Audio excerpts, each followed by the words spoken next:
తమిళనాడులో గతంలో ఎన్నడూ లేని విధంగా పోలింగ్ శాతం నమోదైంది. దీనిపై మరింత సమాచారం మా ప్రతినిధి మనోహర్ రెడ్డి అందిస్తారు. ఈసారి తమిళనాడు పోలింగ్లో రికార్డు సృష్టించినటువంటి పరిస్థితి. గతంలో ఎన్నడూ కూడా ఇంత పెద్ద శాతం నమోదు కానటువంటి పరిస్థితుల్లో మరి ఎందుకు ఇంత పర్సంటేజ్ పెరిగింది అనేటువంటి అంశాలతో ఇక్కడ కొంతమంది ఓట్లు వేసి మనతో బయటకు వచ్చినటువంటి వ్యక్తులు ఉన్నారు. వాళ్ళతో మాట్లాడే ప్రయత్నం అయితే చేద్దాం. మరి చెప్పండి, ఏంటి ఇంత పర్సంటేజీ పెరగడానికి కారణం ఏమిటంటారు ఈసారి ఈ ఎన్నికల్లో? గతంలో ఎన్నడూ కూడా ఇంత పర్సంటేజీ తమిళనాడు పోలింగ్లో నమోదు కాలేదు. Expecting change is the only reason. అందరూ వేరొక మంచి ఆర్చి కావాలని చూస్తున్నారు, అదే ఒకే reason. So you all are expecting for some good change. అది కరప్షన్ ఫ్రీ గవర్నమెంట్ చాలా నమ్మకంతో ఎదురు చూస్తున్నాం. చెప్పండి, ఏంటి ఎట్లా చూస్తారు? మీరు ఇప్పటికి ఎన్నిసార్లు ఓటింగ్లో పాల్గొన్నారు? మరి గతంలో లేని విధంగా ఈసారి ఇంత వాళ్ళు చెప్పేది వీళ్ళు చెప్పేది అంతా కాదండి. మా డిఎంకే గవర్నమెంట్ చేసిన విషయాలన్నీ వాళ్ళకి ఏం తెలిసినో తెలీదో తెలియదు. మాకు ఒక కెపాసిటీ ఉంది. మేము ఇప్పుడు నిన్న కాదు, 75 years అబవ్గా ఉంటాము. అది వాళ్ళు ఇప్పుడు లేటెస్ట్ ఓట్స్ వాళ్ళు ఎక్కువగా వస్తారని వాళ్ళకి అభిప్రాయం.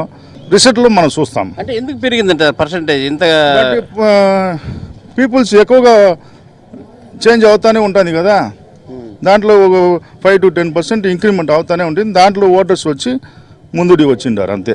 ఈసారి ఒక క్యూరియాసిటీ ఉంది అందరి దగ్గర. రిజల్ట్స్ వచ్చే రోజు ఎలా ఉంటుందో ఏమని చూస్తామని అందరికీ ఒక ఎక్స్పెక్టేషన్ ఉంది.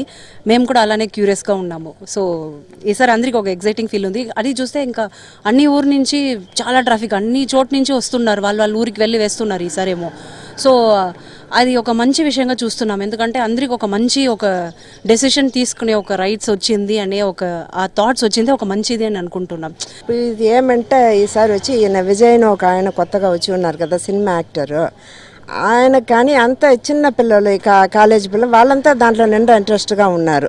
ఇప్పుడు అది చూస్తూ ఉంటే వాళ్ళు ఏదైనా వస్తారా ఏమి మాకు అర్థం కాలేదు, ఎవరు వస్తారు ఏమని.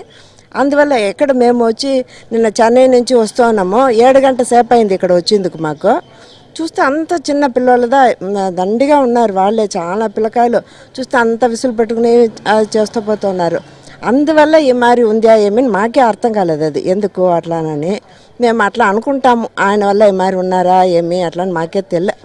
చెప్పండి అమ్మా, ఎందుకు ఇంత పర్సంటేజ్ బాగా పెరగడం? ఈసారి ఎక్కువ క్యాండిడేట్స్ అందరికీ బాగా తెలిసిపోయింది. సోషల్ మీడియా వల్ల బాగా పాపులర్ అయిపోయారు అందరూ. దానివల్ల ఇప్పుడు సోషల్ మీడియాలో అందరికీ బాగా ఎక్కువ ఎడ్యుకేషన్ ఇచ్చేశారు. మన రైట్స్ ఏంటి, మనం ఓట్ చేయాలి అని బాగా నాలెడ్జ్ పెంచారు. దానివల్ల అందరూ వాళ్ళ సిటిజన్షిప్ని ఎక్సర్సైజ్ చేస్తున్నారు. సినిమా యాక్టర్ విజయ్ పార్టీని పెట్టడంతో పాటు యూత్ అంతా కూడా ఎక్కువ మంది అట్రాక్ట్ అయ్యి ఈ పోలింగ్ కేంద్రాల వద్దకు వచ్చారనే ఒక అభిప్రాయం, అంటే మిశ్రమ ఫలితాలు అభిప్రాయాలు అయితే ఇక్కడ ఓట్లు వేసి బయటకు పోలింగ్ కేంద్రాల్లో బయటకు వచ్చిన ఓటర్ల ద్వారా మనకు వ్యక్తమవుతున్న పరిస్థితులు బట్టి చూస్తే అర్థమవుతుంది. వీడియో జర్నలిస్ట్ మహేష్తో కలిసి మనోహర్ రెడ్డి, ఏబిఎన్ ఆంధ్రజ్యోతి.